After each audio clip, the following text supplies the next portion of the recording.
Саламатсыздар ма, құрметті оқушылар? Каз онлайн YouTube арнасына қош келдіңіздер. Бұл жерде информатика пәні бойынша БЖБ және ТЖБ жауаптарын жазатын боламыз, талдайтын боламыз. Олай болса, қазір менің қолымда 8-ші сыныптың БЖБ-сы келіп түсті. Осы БЖБ-ның жауаптарын беретін боламын. Каналға тіркеліп кетіңіздер және де достарыңызбен бөлісіңіздер. Сіздерден бұл үлкен өтініш. Рахмет. Алдын ала. Жақсы, олай болса, мен БЖБ-ға көшейін. Бірінші тоқсан бойынша жиынтық бағалауға арналған тапсырмалар. Денсаулық және қауіпсіздік бөлім бойынша жиынтық бағалау. Бірінші тапсырмаға кетейін. Бірінші тапсырма әлеуметтік желінің қауіпті жақтарын сәйкестендір дейді. Бізде бірінші алаяқтық берілген және агрессия екеуін сәйкестендіруіміз керек.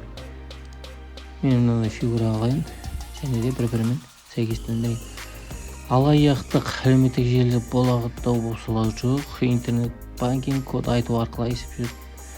Бізге осы алаяқтыққа келеді. Қазіргі кезде SMS арқылы, SMS-ті басу арқылы интернеттен есеп шоттағы нәрселерді алып қойып отыр, ақшаларды. Осы алаяқтыққа жатады. Екінші, агрессия көрсету. Агрессия интернет арқылы әлеуметтік желіде боқсалау қазіргі кезде көбейіп кетті. Бір-бірімен ерегісу, боқтасу деген сияқты. Соның барлығы агрессияға жатады. Сәйкестендіріп жатырмыз. Бірінші сұрақтың жауабы осы. Екінші сұрақ. Екінші тапсырма. Келесі жағдаяттық тапсырмаларды орында дейді. Бізде қараңыздар, қоғамдық жерлерде отыру сіз үшін үйреншікті жағдай бола тұра, сіз жайлы артық ақпарат басқаларға көрінбеу керек дейді. Сол үшін төмендегі тұжырымдамалардан 3 әрекетті анықта дейді. Мен 3 әрекетті белгілеп қойдым. Біріншісі, танымайтын адамдармен келген хаттамалар келген сілтемелерге өтпеймін. Екіншісі, қоғамдық парақшаларында үйіңіз, отбасыңыз, өзіңіз жайлы нақты мекен жай сынды ақпарат жазбаймын.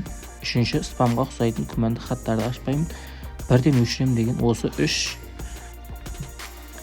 әрекетті белгілеп қойдым. Осы 3 әрекеттің жауабын белгілеп жазып қойсаңыздар болады осы жерге. Екінші тапсырмадан өткен болсақ, көріп алдыңыздар ғой. Екінші тапсырмадан бітті. Енді үшінші тапсырмаға өтеміз.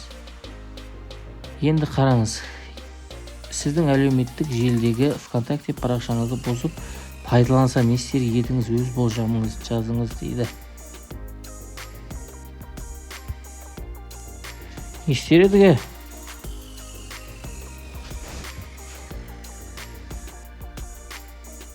Сіздің әлеуметтік желідегі ВКонтакте парақшаңызды бұзып пайдаланса не істер едің, өз болжамыңызды жаз дейді.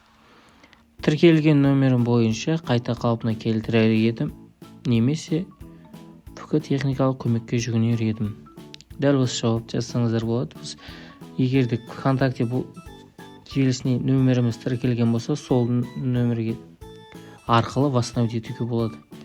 Және де нөмір қайта қиын сөз, пароль орнатуымыз қажет.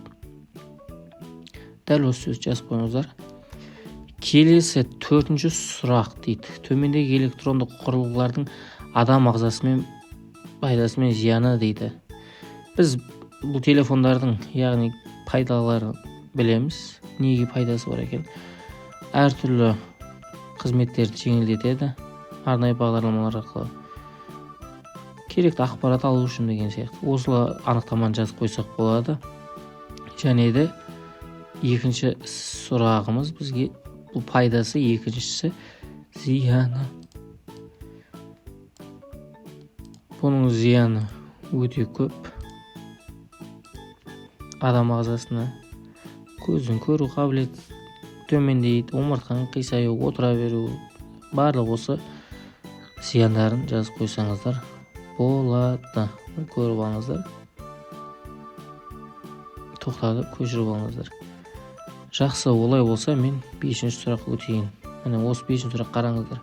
Төмендегі суреттерге қарап, 4 өз қауіпсіздік ережеңді ұсын дейді. Яғни біз осы суреттерге қарау арқылы өз қандай ереже сақтауымызды ұсынамыз. Енді мен осы жерде бірінші суретке қарап артық заттарды алып тастауды ұсынар едім. артық заттарды компьютердің жанынан алып тастауды ұсынар едім. Екінші суретте қараңыз, компьютерде екі оқушы қолданып отыр пернетақтаны. Дұрыс емес. Осы жердің өзін бір адам жұмыс отырып істеу керек. Қауіпсіздік ережесі. Бір адам істеу керек. Үшіншіде қараңыздар, компьютер жұмыс істеу орны дұрыс ұйымдастырылмаған. Осы жерде компьютердің орнын дұрыс ұйымдастыр деп өз қауіпсіздік ережемді айтар едім. Жаңа артындағы тоқтың өзі де. Келесі төртінші суретке қарап, мен компьютермен арақашықтықты дұрыс сақтап, пернетақтаны дұрыс ұстауды ұсынар едім. Дәл осы төрт ұсынысты мен ұсынғаным бар. Осы ұсынысты жазсаңыздар болады, немесе суретке қарап өзіңіздің ойыңыздан қандай ережелерді сақтау керек ұсынысты жазсаңыздар болады. Жауаптардың барлығы түсінікті болды деп ойлаймын. БЖБ-ға сәттілік. Каналға тіркеліп қойыңыздар, бөлісіңіздер. Келесі БЖБ-ларда жолыққанша сау саламатта болыңыздар.